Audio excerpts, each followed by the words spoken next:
तो दोस्तों नमस्कार, मैं हूं अनिल और रेसलिंग सुपर धमाल में आपका स्वागत है। तो दोस्तों, क्या WWE में रोमन रेंस को मिलेगा एक नया वाइसमैन?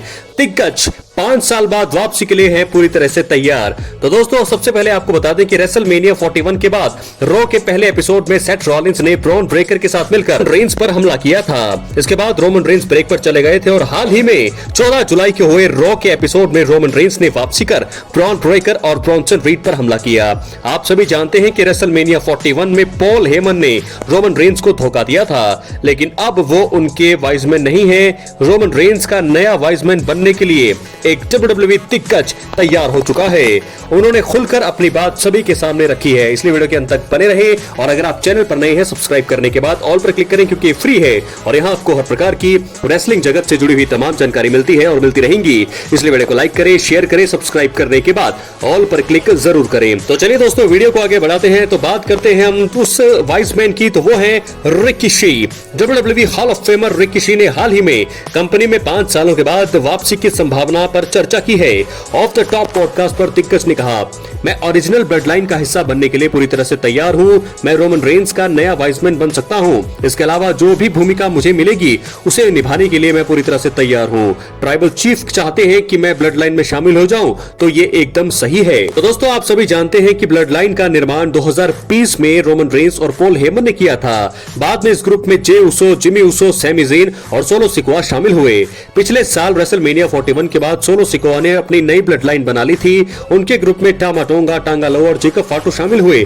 अब सिकोआ ने अपना एक और नई MFT टीम बना ली है, जिसका मतलब है माय फैमिली ट्री, जिसमें टांगा लोआ, टाला टोंगा और जेसी मटेओ मौजूद है। इनकी राइवलरी जेकब फाटो और जिमी उसो से इस समय चल रही है। तो फिलहाल देखना होगा कि रिकीशी जो बात कर रहे हैं, क्या उसमें सच्चाई है? वो तो तैयार है, लेकिन WWE का प्लान क्या है? क्या रोमन रेंस तैयार है? क्या रोमन रेंस को चाहिए नया वाइसमैन? तो रिकीशी उसके लिए तैयार है। अगर ये जोड़ी हमें आने वाले टाइम में देखने को मिलती है, तो दोस्तों आप इस वीडियो को लाइक शेयर जरूर करिएगा आकर के, क्योंकि ये चीजें सच होने वाली हैं कि अगर रोमन रेंस को एक बार फिर ट्राइबल चीफ किरदार को कामयाब बनाना है, तो नई ब्लड लाइन जो के साथ उनकी राइवलरी फिर से होगी और अपनी जो ओरिजिनल उनकी ब्लड लाइन है उनके साथ साथ एक नया वाइसमैन भी चाहिए होगा, तो जिसके साथ वो चल करके कामयाब हो सकते हैं। लेकिन सवाल अब यही उठता है कि जैसी कामयाबी रोमन रेंस को पॉल हेमन के साथ मिली है, क्या वैसी कामयाबी उनको रिकीशी के साथ मिलेगी? क्या है आपकी राय? कमेंट बॉक्स में जरूर दें। फिलहाल ये पहली खबर थी आज की इस वीडियो की, इसलिए वीडियो के अंत तक बने रहे। बहुत सारी खबरें, मसाला इस वीडियो में आपको देखने को मिलेगी। दोस्तों, रॉ के लेटेस्ट एपिसोड का मेन इवेंट बहुत ही जबरदस्त रहा था। वहां पर वर्ल्ड हेवीवेट चैंपियनशिप के लिए नंबर 1 कंटेंडर मुकाबला हुआ। ये काउंटेस्ट मुकाबला था। ब्रॉन ब्रेकर को आखिर में हराकर CM पंक ने मैच अपने नाम किया। उसके बाद पंक और जे उसो के ऊपर ब्रॉन्सन रीड और ब्रॉन ब्रेकर ने हमला किया।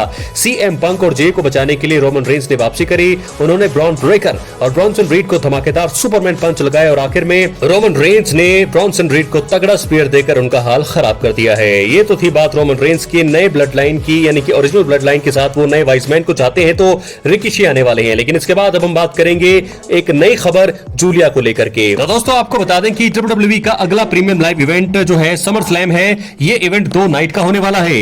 इतिहास में पहली बार समर का सबसे बड़ा शो 2 दिनों का होगा। इसी वजह से ज्यादा सुपरस्टार इसका हिस्सा बन सकते हैं। हालांकि WWE हर एक रेसलर को तो शो में जगह नहीं दे पाएगा। इसी बीच खूबसूरत चैंपियन जूलिया ने बड़ा बयान दिया है और कहा है कि अगर उन्हें समर स्लैम में जगह नहीं मिली तो वो खुद को माफ नहीं करेंगी। जूलिया ने रेसलमेनिया 41 के बाद अपना मेन रोस्टर डेब्यू किया और अभी भी वो स्मैकडाउन का हिस्सा है।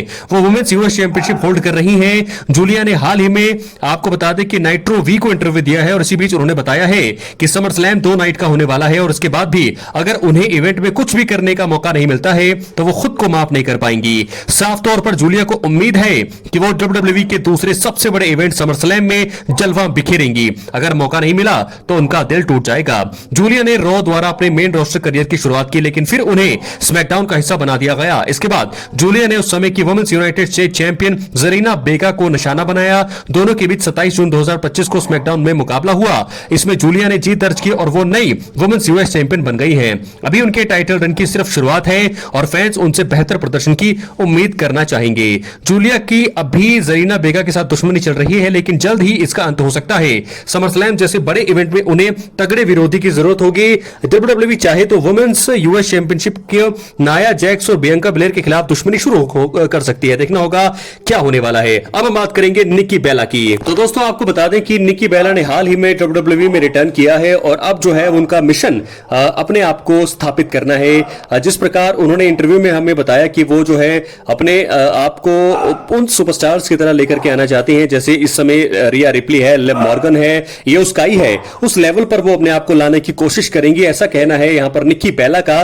तो यहां से आप समझ सकते हैं कि निक्की बेला इस समय बहुत ज्यादा इंस्पिरेशन के साथ काम कर रही है और आने वाले समय में एक वर्ल्ड चैंपियन बनने की पूरी ख्वाहिश उनकी है। तो निक्की बेला तो दोस्तों आ गई है और निक्की बेला अपने काम को लेकर बहुत ज्यादा एक्साइटेड भी है और बहुत ज्यादा काम वो करना चाहती हैं और वैसा मुकाम हासिल करना चाहती हैं जो कि पहले वो नहीं कर पाई। तो दोस्तों हालांकि पहले उन्होंने भी वुमेन्स चैंपियन वो बनी है, दिवस टाइटल उन्होंने अपने नाम किया है, लेकिन उस प्रकार वो फेमस नहीं हो पाई जितना जो है आज के टाइम पे रिया रिप्ली का नाम है, ये स्काई का नाम है, तो ये जो है वैसे ही बनना चाहते हैं। लेकिन अब खबर ये आ रही है कि निक्की बेला ने तो धमाकेदार वापसी करी है। निक्की ने एवोल्यूशन 2025 में हुए वुमेन्स बैटल रॉयल मुकाबले में भी हिस्सा लिया है। अब निक्की की तरह ही उनकी जुड़वा बहन ब्री बेला भी वापसी के लिए लगभग तैयार है।